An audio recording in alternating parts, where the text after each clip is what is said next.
Amém, meus irmãos? Vamos orar para a gente iniciar? Está um pouquinho atrasado, né? Vamos orar para a gente estar iniciando. Senhor, nosso Deus e nosso Pai, nós te louvamos, Senhor.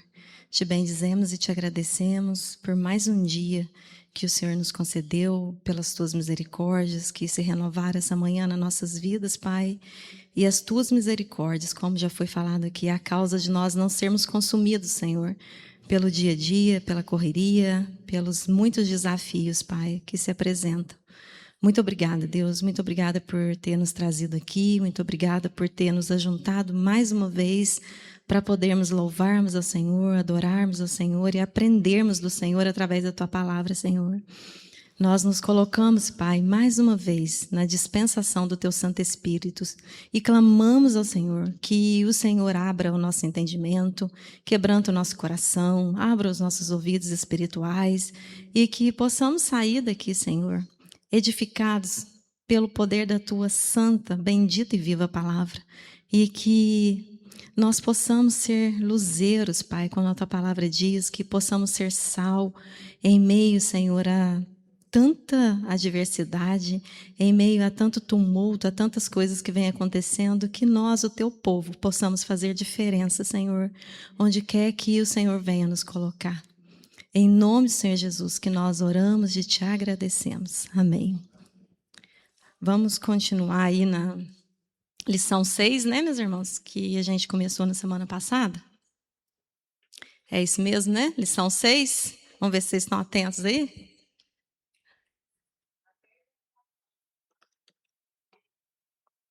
Semana passada a gente terminou a igreja de Tiatira e nós demos início à igreja de Sardes, né?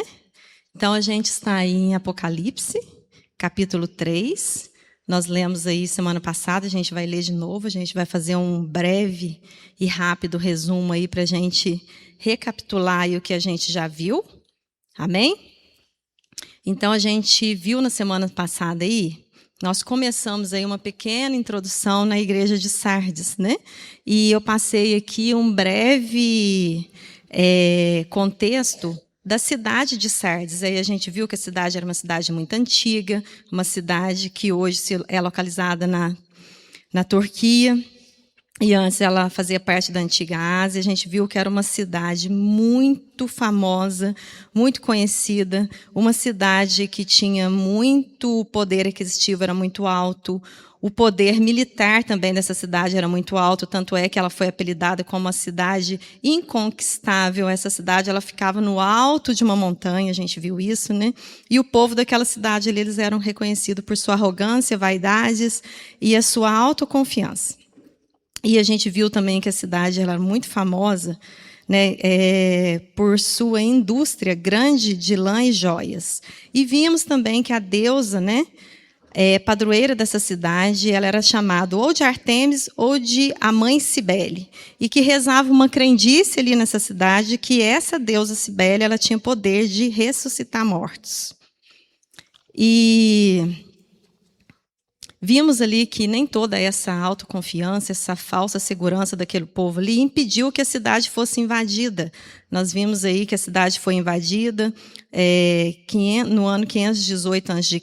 aí por Ciro. Depois ela foi invadida também por Antíoco Epifânio, que era também um rei, invadiu ali a cidade. A gente viu que essa cidade passou por um grande terremoto.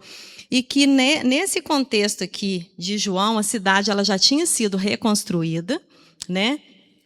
Mas que aquela reputação já inconquistável, né? Aquela cidade que intransponível tinha caído.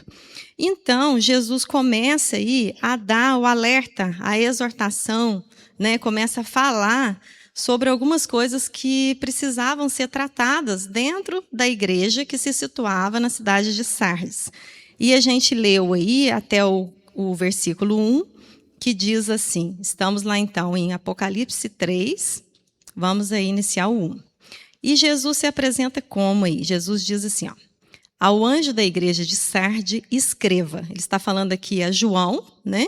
Para que João escrevesse ao anjo. O anjo a gente viu também que não tinha a ver com ser celestial, mas ele estava falando ali sobre o pastor. Ó, ao pastor dessa igreja de Sardes, João, escreva aí.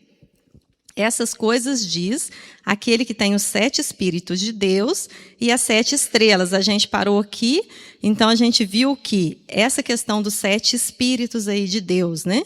Não são espíritos distintos, mas a gente está falando aí de um Deus, que é o próprio Jesus como homem, que recebeu capacitação do próprio Deus, do Pai dele. E esses 7 espíritos, eles não são espíritos distintos. 7 espíritos, eu falei aqui semana passada, que tem a ver com plenitude, com totalidade. Eu não vou me lembrar agora, mas eu sei que em Isaías tem um versículo que fala, né, que Jesus receberia, ele seria o renovo de Davi, a raiz de Davi, e ele receberia espírito de sabedoria, de força, de conhecimento, de discernimento.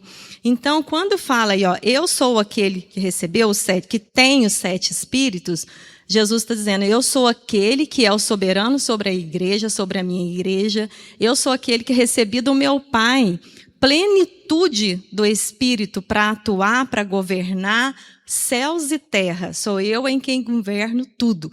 E é interessante porque eu falei aqui semana passada que todas as vezes que a gente vê que, quando a gente vai estudar as cartas, Jesus já se apresenta quebrando ali toda espécie de engano que tem ali no meio do povo dele. E qual que era o engano dessa igreja aqui? Eles estavam muito autoconfiantes, né? Nós somos os tais, nós somos os espirituais, nós somos os bons, é a gente, é na forcinha do nosso braço. Jesus vem e no primeiro verso ele já quebra aí dizendo, eu sou aquele que tem a totalidade do Espírito, eu é que tenho a plenitude do Espírito, eu é quem sou o Deus soberano, eu é quem governo vocês, eu é quem sei tudo que acontece com vocês. E aí ele diz que também ele tem as 7 estrelas, os 7 espíritos e as 7 estrelas. Ele está dizendo, eu tenho todo o ministério da igreja em minhas mãos. Estrelas, a gente viu lá no 1, quando eu falei sobre a igreja de Éfeso, que são os líderes, né? Os representantes. Aqui Jesus está falando assim, ó, porque se o representante, né? Aqui são as 7 igrejas da Ásia, que representava todo o povo de Deus. As 7 estrelas, os 7 líderes, os 7 pastores, eles representavam a totalidade ali na época. Então, Jesus está dizendo assim, ó, eu sou aquele que tem a totalidade, que tem a soberania sobre o meu povo, sobre o mundo, céus e terra, e também tenho em minhas mãos as 7 estrelas. Eu tenho todo o ministério na minha mão. Sou eu em quem tem os líderes, os ministérios, a igreja. Eu governo todas as coisas. Jesus já está tirando aqui toda a autoconfiança desse povo que morava em Sardes, que se achavam intransponíveis. Lembra que eu falei? Que a cidade, por estar num alto monte, eles achavam que ninguém chegava lá, que ninguém podia invadir, que ninguém alcançava eles. Então, eles se achavam muito vaidosos. E aí, a gente vai entrar hoje aí no versos 2. Aí Jesus já começa aí a dar um alerta para a igreja. Deixa eu passar aqui para chegar lá no versos 2 aqui. Aqui. Aí, no versos 1 ainda aí, né? Na verdade, a gente ainda está no 1, na parte 2, né? A gente foi só na parte 1 na semana passada. Então, vamos começar aí. A parte 2 aí, Jesus diz assim, ó, conheço as obras que você realiza. Ele se apresenta como sendo Deus soberano, como aquele que tem toda a igreja em suas mãos, a liderança e ministérios, e diz, conheço as obras que você realiza. Lembra da igreja de Tiatira que a gente estudou? Que Jesus diz que ele é aquele que tem os olhos como chamas de fogo. Nós fizemos até, né, uma dinâmica aqui no dia. Os olhos penetrantes, aquele que tudo vê, que tudo sabe, que sonda corações. Que antes que você levante, obrigada, irmão, antes que você se levante, antes que você pense, antes que você fale, Deus já sabe todas as coisas, né? Então, ele está dizendo aqui um alerta. Igreja de Sardes, escreve para eles aí, João.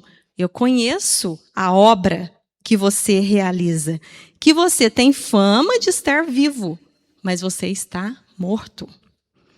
A igreja de Sardes era uma igreja que vivia de fachada. Ela vivia de aparências. aos olhos físicos e humanos de quem estava ali, da sociedade, daqueles que passavam, que viam, ou até mesmo que visitavam a igreja, aos olhos físicos e humanos, que são falhos, como a Andréia falou aqui, né? Tudo estava indo muito bem. Eles estavam vivos. Mas para Deus, Deus diz assim: ó, eu conheço, eu penetro vocês, eu conheço a alma de vocês, eu conheço a mente, eu conheço os pensamentos, eu conheço os sentimentos, eu conheço a motivação do coração de vocês. Vocês só têm fama, vocês só têm aparência de estarem vivos. Mas para mim, o Deus que sonda mentes e corações, vocês estão mortos. E a gente vê que Jesus aqui faz um diagnóstico de 3 tipos de comportamento de crente. Ele fala do crente que estavam mortos, dos crentes que estavam cambaleando, a gente vai ver daqui a pouco, e daqueles que, para a honra, glória e poder do nosso Senhor Jesus Cristo, remanescente fiel, aqueles que estavam bem, que estavam vivos. Mas esses eram, a gente vai ver depois aí, minoria. Então, a gente vê aí 3 categorias de cristão: vivos, mortos e cambaleando. E todos os 3 vão receber do Senhor essa exortação, porque até mesmo aqueles que foram considerados aos olhos do Senhor, que estavam, aquela minoria, né, que não se contaminaram e que estavam bem aos olhos do Senhor, até para esse a Bíblia diz, né, aquele que está de pé, cuidado para que não caia. Então, a exortação é para a igreja. Né? Como o William falou aqui, a gente não ora só quando a gente está ruim, a gente ora em todo momento. A gente é crente em todo momento, a gente é fiel em todo momento. Né?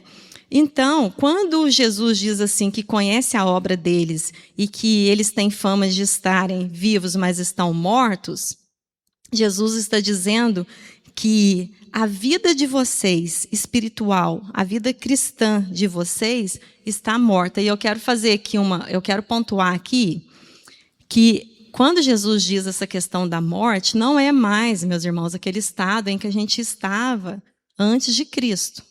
Aquele estado de condenação.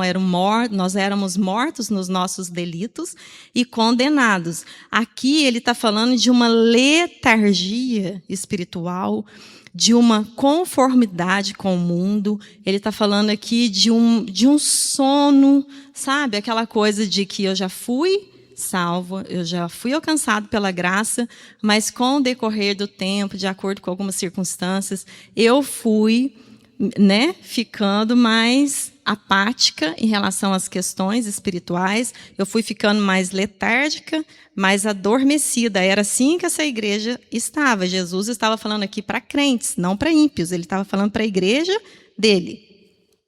E aí ele diz que esses irmãos faz esse diagnóstico, né, que eles estão mortos.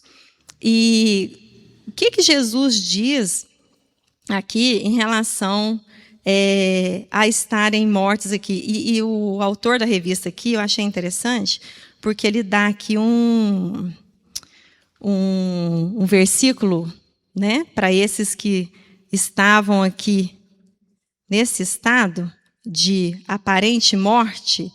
Ele dá um versículo aqui para esses que estão frios, apáticos, sonolentos, letárgicos, entorpecidos, amoldados com as obras infrutíferas das trevas e que haviam deixado se amoldar pelo aquele mundanismo ali da cidade, porque como a cidade era uma cidade muito rica, muito próspera, de um povo muito autoconfiante, né?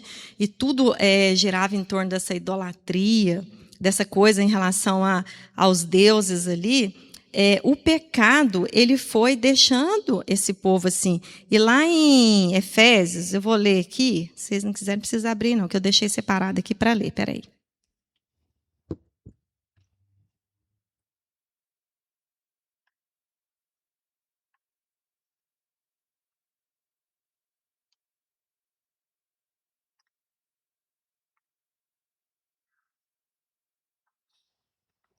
Nossa, quando você quer achar, não acha.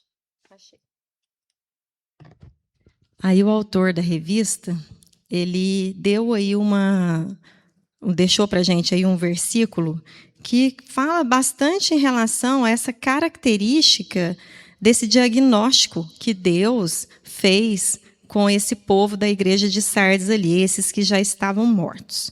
Lá em Efésios 5, eu vou ler aqui, se vocês quiserem acompanhar aí, Efésios 5, 1, do 1 ao 14. Eu vou ler todo, porque aí a gente vai entender por que Deus está falando aqui, ó, por que Jesus está falando aqui que eles tinham fama de estarem, né, vivos, mas estavam mortos.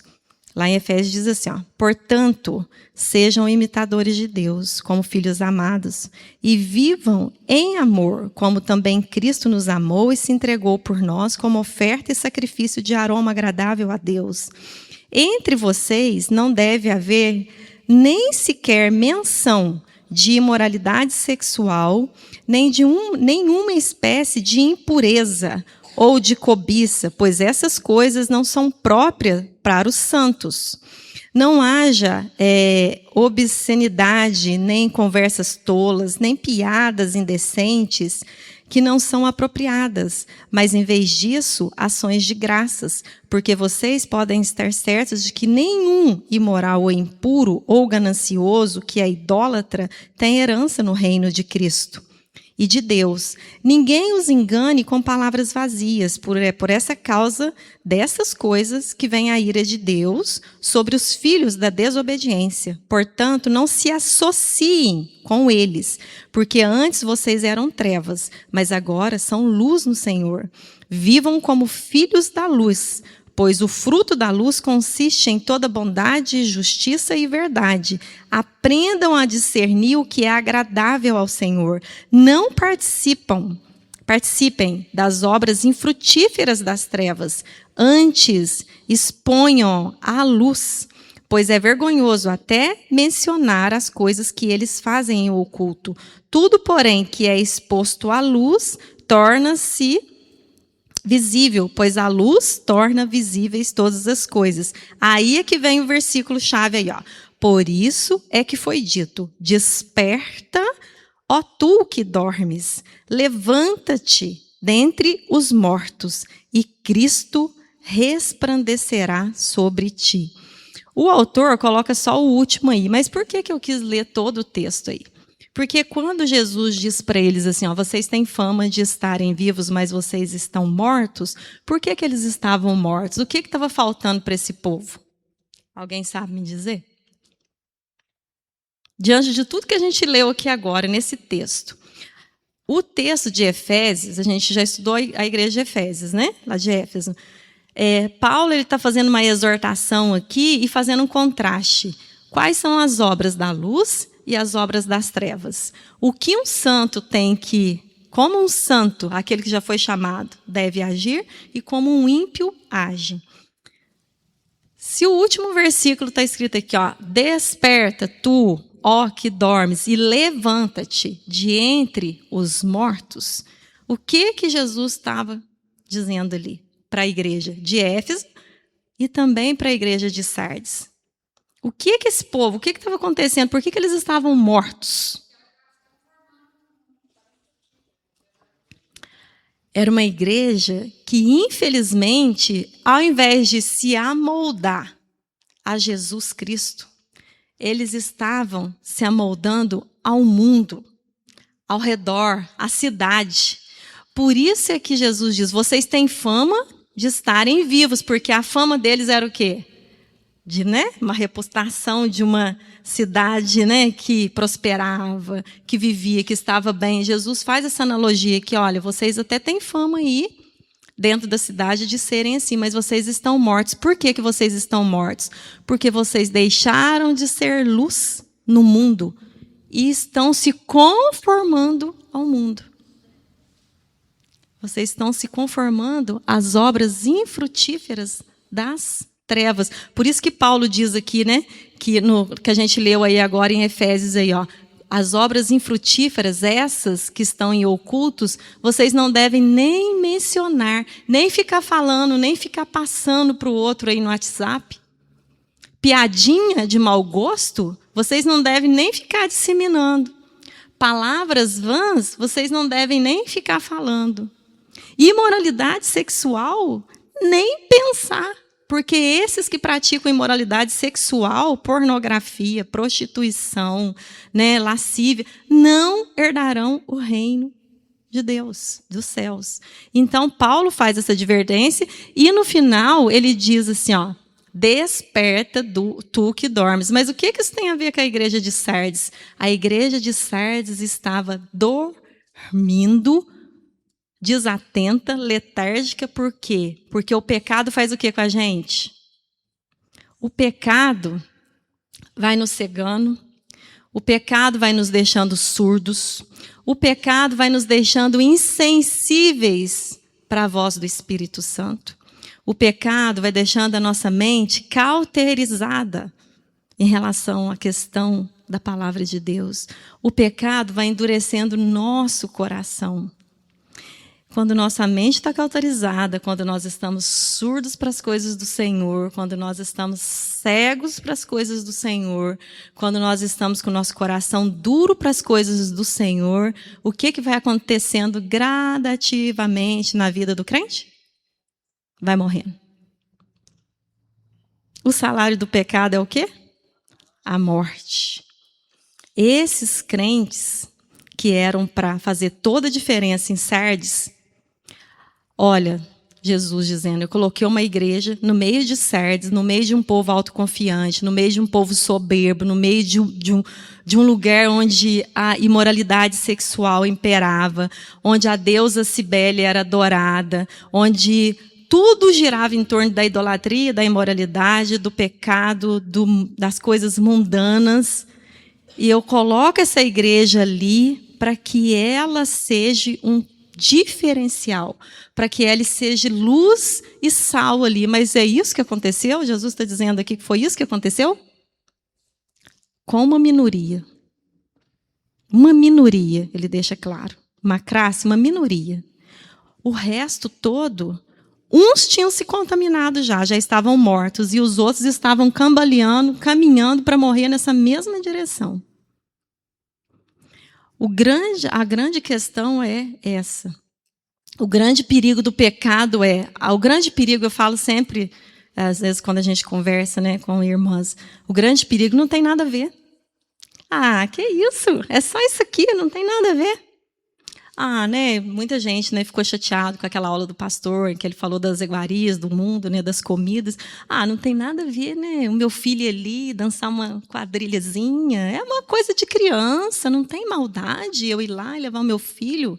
Ah, que maldade que tem eu ir ali, né, numa festa ali e tomar lá uns canecos de chopp. Eu não estou ofendendo Jesus. Qual que é a maldade de eu contar uma mentirinha, como a Simone falou semana passada aqui? Uma mentirinha. Ah, qual que é a maldade de eu me vestir, eu, uma filha do Senhor, me vestir como uma ímpia se veste? Não, está todo mundo fazendo, não tem nada a ver. A gente está no tempo agora do não tem nada a ver.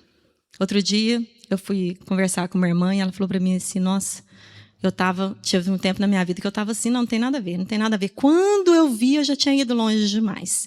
Porque o pecado é isso.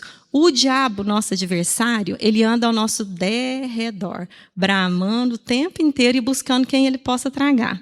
Lembra que eu falei semana passada que Ciro, quando ele invadiu Sardes, que era lá no alto da montanha, lá a cidade ficava lá, que Ciro ele ficou 14 dias ali rodeando com todo o exército dele, traçando estratégias para ele poder subir e adentrar as muralhas de Sardes, e ele conseguiu. E como que ele conseguiu isso? Estratégia, né? E ele foi o quê? Na calada da noite. Por isso que Jesus diz a essa igreja, a gente vai ver mais para frente, eu virei como um ladrão e vocês nem vão perceber. Lembra que eu falei também semana passada? Ladrão não avisa quando ele vai arrombar a tua casa. O diabo, ele vai minando a nossa santidade. Ele vai falando no nosso ouvido. Não tem nada a ver. Pode isso aqui hoje. Aquilo que antes, as obras infrutíferas, que antes eu condenava, quando eu converti, que eu aprendi, aí, com o tempo, se eu deixar o diabo ir falando aqui, aquilo que antes eu reprovava, agora eu já estou sendo cúmplice. Aquilo que antes eu abominava, agora eu já estou fazendo meio termo. Né? Eu posso dar uma, né? Então, isso é um perigo para o crente. Ninguém tropeça numa montanha. Ninguém. A gente vai fazendo, vai indo, vai indo, vai indo, vai indo, vai indo. Quando a gente vê, a gente já foi longe demais. E glória a Deus, porque o Senhor é longânimo. Glória a Deus, porque as misericórdias dele são sem fim. E glória a Deus, porque ele vai lá nos buscar, ele vai lá nos exortar, e ele vai lá dizer, olha, cuidado, vocês têm fama, mas vocês estão mortos. Cuidado com as obras que vocês vêm praticando. Aqui para frente, aqui ele diz assim, ó, as obras que vocês praticam não são íntegras diante de mim. O que isso quer dizer? Não são inteiras. Vocês não vivem mais para mim. Vocês vivem para mim, mas também estão vivendo para as coisas do mundo. Vocês estão oscilando. E quando a gente não oscila, às vezes o que a gente tenta fazer? Trazer a cultura do mundanismo secular, das coisas que lá fora, né, aos olhos de muitos chama, né, a gente traz para dentro. E isso vai acontecendo aos pouquinhos, e a igreja vai deixando de ser aquele candeeiro no alto para brilhar a luz de Cristo, e ela começa a ficar parecida, até o ponto de estar igual. Você já não sabe mais quem que é crente e quem que é ímpio. Você olha e fala, não consigo mais discernir. E às vezes, é muito triste, não estou generalizando, e às vezes o que acontece?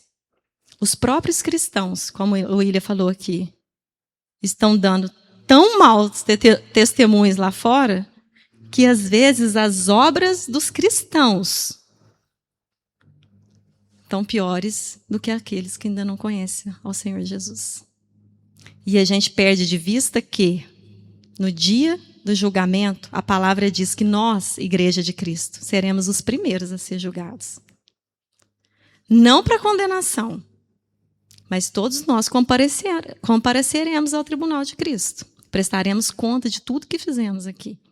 Então, Jesus, nesse ato de misericórdia e de graça que ele diz, fiquem atentos. Aí ele vai para o 2 aí. Fique vigiando. Olha só isso aí. E é tão interessante, porque os verbos aqui, meus irmãos, se a gente for observar, né, os verbos eles estão todos no presente imperativo, que dá uma continuação. Olha, fique fazendo isso. Fique vigiando. Vigiem. Cuidado. Né? É constância. Eu vigiei hoje, agora o resto do ano eu posso ficar tranquilo dormindo, igual eles estavam dormindo lá. Não. Vigiar é um ato de constância na nossa vida espiritual. Porque o pecado, ele vai aos pouquinhos nos tornando insensíveis ao toque do Espírito Santo e nos cegando a ponto de quando a gente acorda para o negócio, a gente já foi longe demais. Viu? Aham.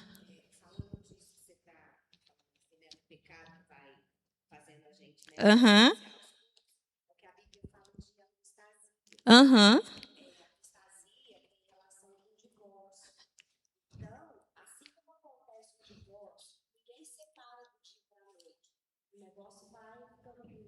Aham.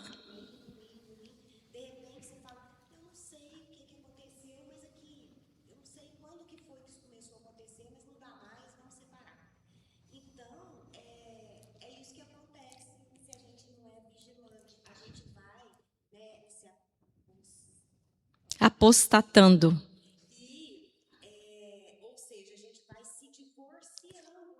Aham.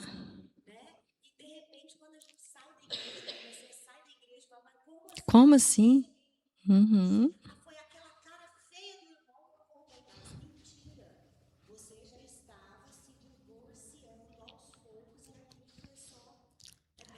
Foi só uma gotinha, né?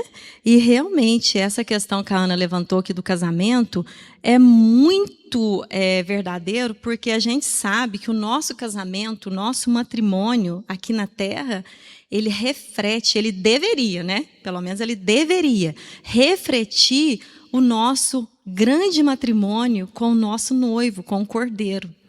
Né? Então, quando eu percebo que eu estou, né, ela falando, o divórcio não acontece. Ninguém levanta hoje e fala assim, não cansei, divorciei, pronto. Não. As coisas vão acontecendo, elas vão minando, né? E com Cristo não é diferente. E quando o nosso relacionamento com Cristo ele chega nesse patamar de divórcio, né, quando a gente vai vindo, então tudo aquilo que se refere ao reino de Deus, para a gente perde a importância.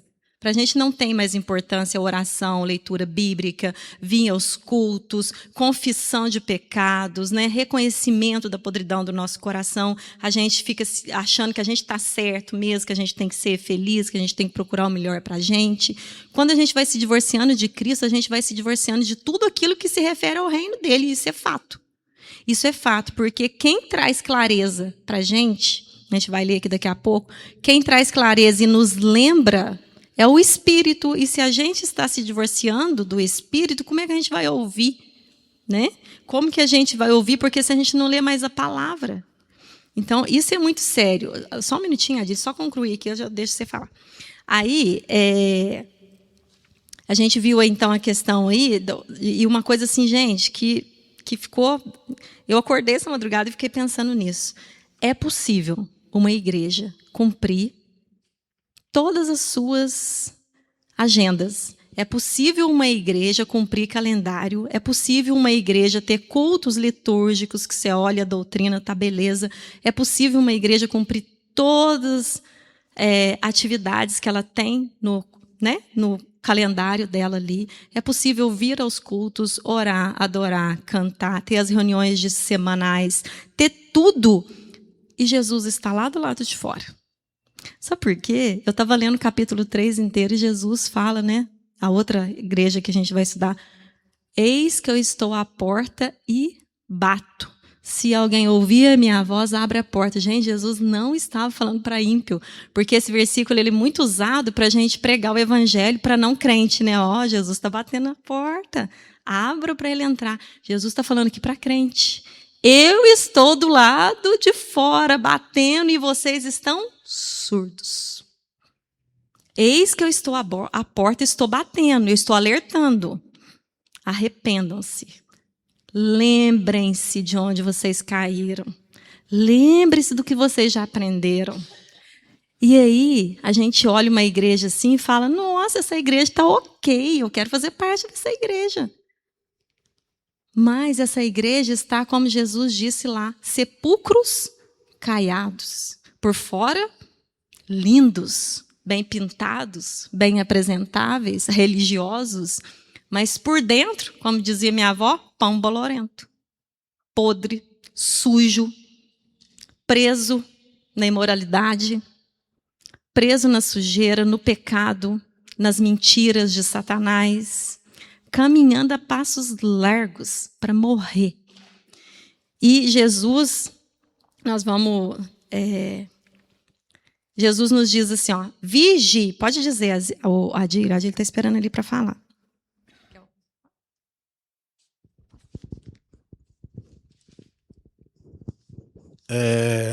Hoje as pessoas estão querendo manipular o próprio Deus, né? Enganar o próprio Deus, né? Que não tem como a gente enganar Ele, né? Porque Ele sabe de todas as coisas, é Ele que nos criou, né? Então Ele vê todas as coisas, sabe todas as coisas, né? E as pessoas hoje estão confundindo. O que é ser sábio? O que é ter sabedoria, né? Então, as pessoas estão confundindo sabedoria do mundo hoje com sabedoria de Deus, né? Hoje está uma confusão, pessoas confundindo as coisas de Deus com as coisas do mundo, né? E Deus, Ele vê todas as coisas, Ele enxerga todas as coisas, né? Em Mateus, né, capítulo 7, versículo 24, diz: quem ouve minhas palavras e as praticam é tão sábio como a pessoa que constrói sua casa sobre uma rocha firme. Né? Então, sabedoria é praticar a palavra de Deus. Né? Não adianta, né, eu ler a palavra de Deus, eu pôr a Bíblia debaixo do braço, vir para a igreja, estar dentro aqui do templo da igreja, né, mas não colocar em prática a palavra do Senhor, que eu vou estar enganando a gente vai estar enganando a gente mesmo. Né? A Deus ninguém pode enganar. Tiago capítulo 2, versículo 24. Versículo 24. Eu perdi aqui. Espera aí.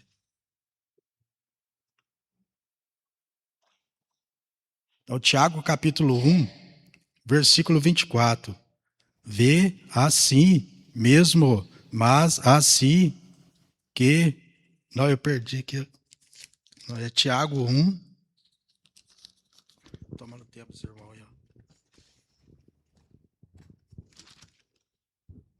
É Tiago 1, capítulo 22. Não se limitem, porém, a ouvir a palavra, ponha em prática. Do contrário, só engana a si mesmo. Né? Então, se a gente não colocar em prática a palavra do Senhor, a gente vai estar enganando a gente mesmo. Né? É a gente ouvir a palavra do Senhor, ler a palavra do Senhor e a colocar em prática. Né? Assim a gente é sábio. Né? Porque se a gente não colocar em prática a palavra do Senhor, pouco adianta. Deus, Ele conhece, Ele vê a nós, Ele está vendo, Ele está ouvindo o que a gente está falando. Né? Então, se a gente ora, Ele ouve, não ouve? Né? Então, não adianta a gente, né, não colocar em prática, a gente tem que ser sábio. Né? O cristão tem que ter sabedoria. Amém, glória a Deus. Aí, meus irmãos, no versos 2 aí, quando ele fala, fique vigiando, né? Em constante vigilância, estejam vocês em estado de alerta, atento, presente, nas coisas do Senhor. E o próprio Jesus, ele já havia feito essa exortação antes, lá atrás, quando ele pregava o Evangelho. Ele falou sobre essa questão dessa vigilância. Vou ler aqui para vocês rapidinho, aqui em Marcos 13, do 32 ao 37. Jesus diz assim, ó, quanto ao dia e à hora, ninguém sabe, nem os anjos no céu, nem o Filho, senão o Pai. Fiquem atentos, vigiem, pois vocês não sabem quando virá esse tempo. É como um homem que sai de viagem, ele deixa sua casa, encarrega de tarefas a um dos seus servos e ordena o porteiro que vigie. Portanto, vigiem, porque vocês não sabem quando o dono da casa vem.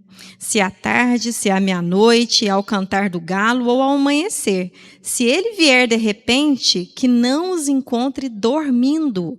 O que digo a vocês, digo a todos, vigiem. Vigiem. Deus está falando aqui, ó.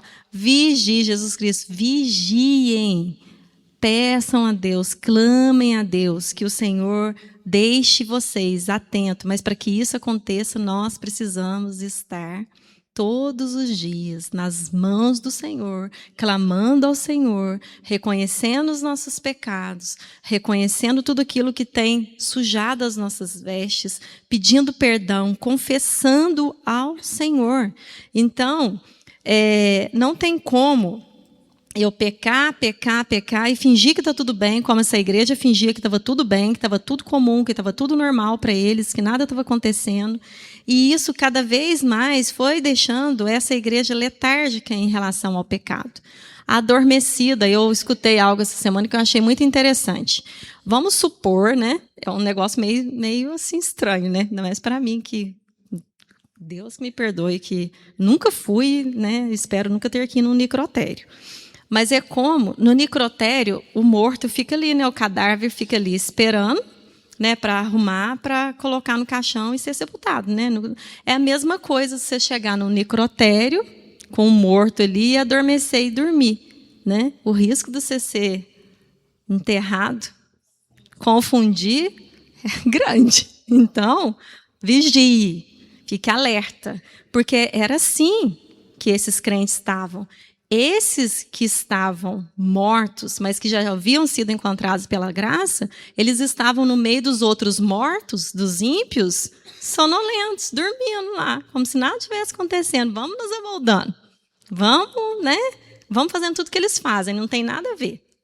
Né? Deus é amor, Deus perdoa, Deus quer que a gente seja feliz, quer que a gente faça tudo. Deus, né? Deus deu o corpo para a gente sentir, né? Os prazeres. Vamos fazer tudo que tem que fazer, igual eles fazem.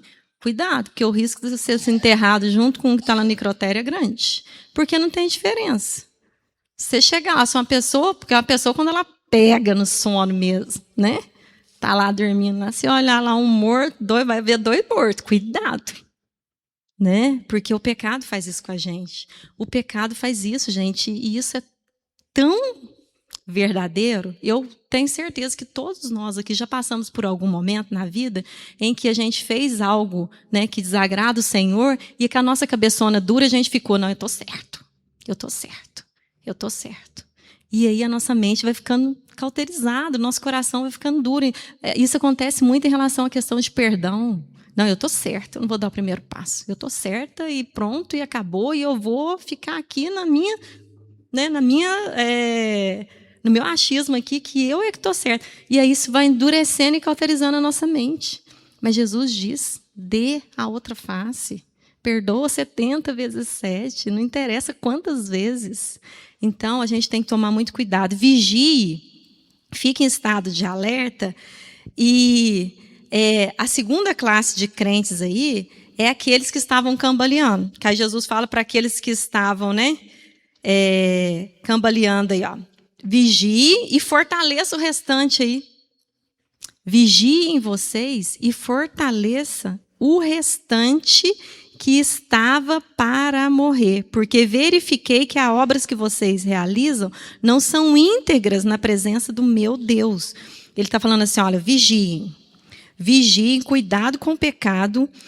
E se há no meio de vocês, da igreja aí, pessoas que, né, o Espírito Santo traz, que Deus traz para vocês, que vocês perceberem que estão cambaleando, que estão indo para o mesmo caminho, vão lá e fortaleça. Peçam a Deus e vão lá e fortaleça. E isso é muito interessante, porque quando eu estava estudando essa lição, eu lembrei daquele filme, eu não sei se vocês já assistiram, Até o Último Homem. Vocês assistiram? É um filme de guerra e é um filme cristão.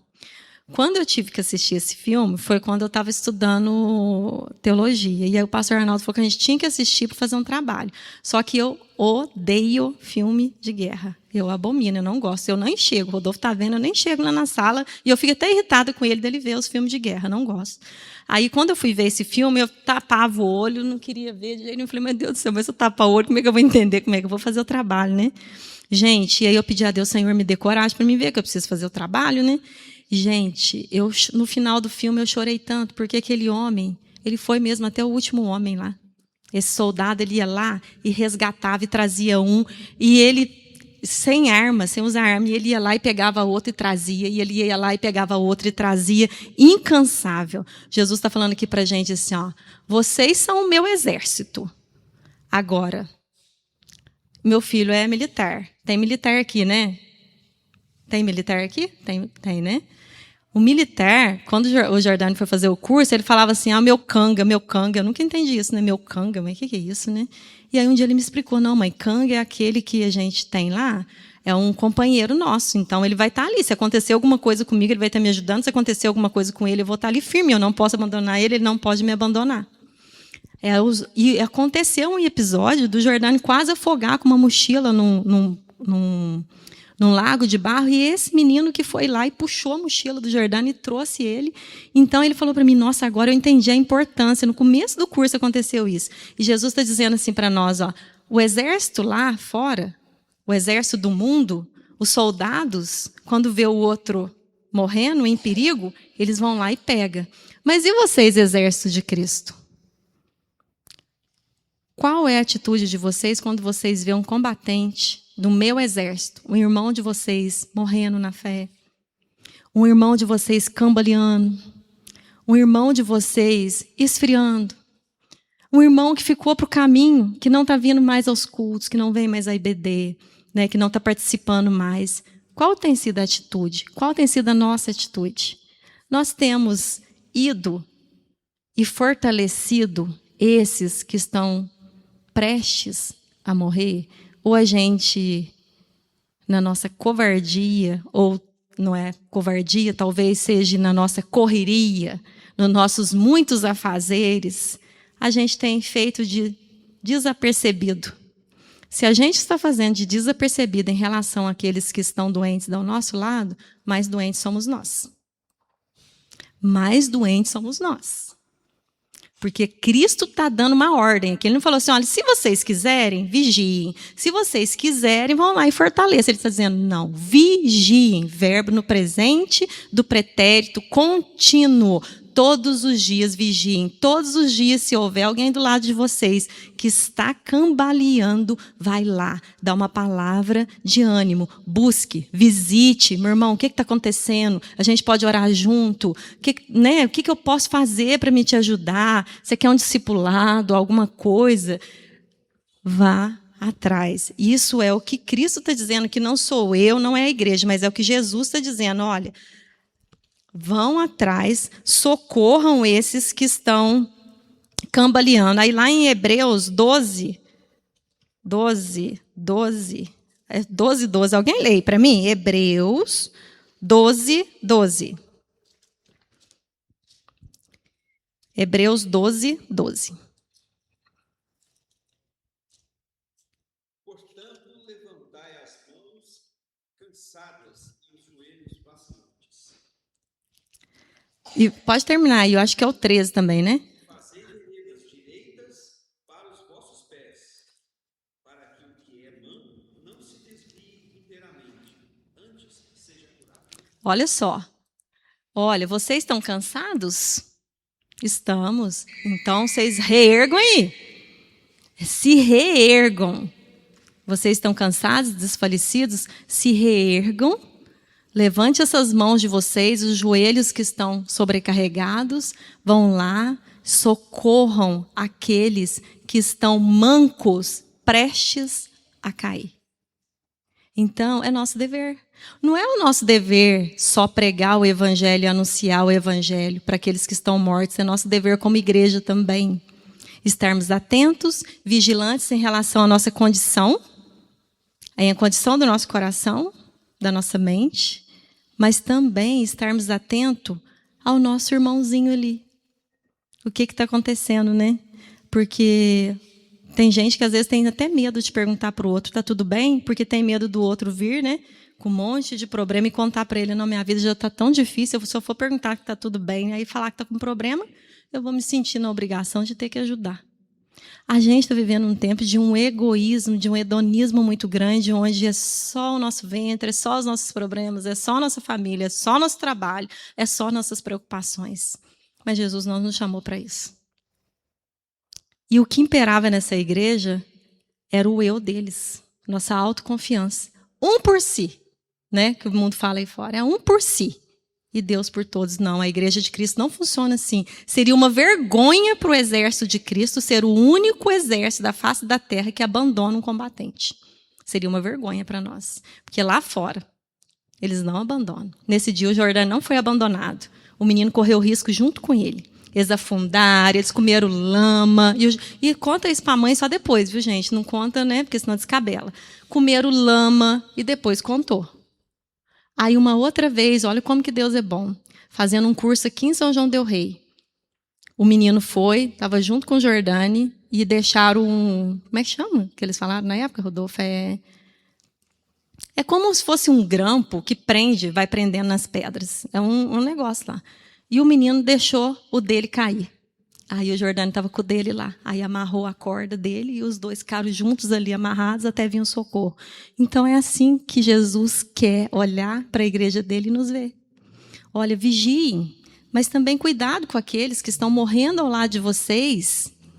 Dá um tempinho, né? A gente que é mulher ama tomar um café, né, Lu?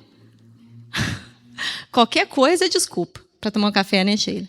E é tão bom isso, gente. É tão bom você sentar, tomar um café com a irmã e poder, né, falar com ela. O tempo já foi, coisa, mas só a irmã falar aqui um minutinho. Quando eu me divorciei, o Senhor já tinha preparado há anos atrás essa igreja para mim. Porque tinha dia que eu estava lá na solidão do meu quarto. Teve um dia especial que a irmã Carmen me ligou. Teve um dia que eu estava mal, que eu tinha chorado a tarde inteira, porque eu só esquecia da minha dor no meu trabalho. Aí a Lu me ligou. Eu vou trabalhar até tal hora, mas depois eu vou ir para a gente orar junto. E aí eu me lembro da importância disso daqui, dessa comunhão, gente. O quanto é ordenança. É ordenança. E assim, eu sei que eu caí depois, mas assim, o Senhor me lembrava o tempo todo que tinha alguém lá do meu lado para me resgatar. Eu lembrava o tempo todo da tua oração, Lu. E eu falo para a Sandra, eu devo muito para aquela mulher. Eu te devo muito, Lu. E só Deus para pagar aquela visita que você me fez depois de um dia cansativo de trabalho. Louvado seja Deus pela sua vida e pela aquela visita que você me fez. Amém? A gente consegue entender por que o diabo ele tenta tanto minar a nossa comunhão, tanto minar a nossa unidade? É por isso. Porque Jesus nos chamou para, vamos lá, né? Não é só eu, mas é o outro. E quem fez isso assim com maestria, que eu sou apaixonada no ministério de Paulo, eu não vou ler aqui porque não vai dar tempo, mas se os irmãos quiserem ler em casa, porque eu acredito que semana que vem o pastor Arnaldo vai querer dar procedimento nas outras, mas se quiserem anotar aí, Atos, o capítulo 14, Atos 14, versos 21 e 22, Atos capítulo 15, 36, e Atos, capítulo 18, 23. Recapitulando, 14, 21 e 22. Atos 15, 36 e Atos 18, 23. Paulo era um apóstolo que ele não simplesmente ia e fundava as igrejas. Ele ia, fundava as igrejas, organizava as igrejas, preparava um sucessor e ia para outros lugares fazer o mesmo. Só que o que Paulo fazia? Quando vocês lerem aí, vocês vão ver. Paulo falava com o companheiro dele, Barnabé, vamos voltar lá? Vamos ver como que os irmãos estão? Vamos lá fortalecer a fé deles? Vamos ver qual que é o problema que eles estão passando? Paulo fazia isso. Jesus fez isso. Nós precisamos ser imitadores. Amém, meus irmãos? Aqui a gente parou aí no versos 2. Não sei se o pastor Arnaldo vai querer terminar essa lição ou se ele vai. Eu acredito que eu vou passar para ele, até onde eu fui aí. Fui até no 2 aí. Se eu não estiver aqui, depois vocês lembrem ele lá, tá? Fique vigiando e fortaleça o restante que está para morrer, porque verifiquei que as obras que vocês realizam não estão de acordo com a minha vontade. Ou seja, as obras que eles realizavam, além de ser pecaminosa, era para a honra e glória do ventre deles. Irmã Carmen, pode falar. Os versículos? Eu repito aí para a senhora. Eu anotei que eu repito. Atos 14, versículos 21 e 22. Atos 15, versículo 36. Atos 18, versículo 23. Amém, obrigada.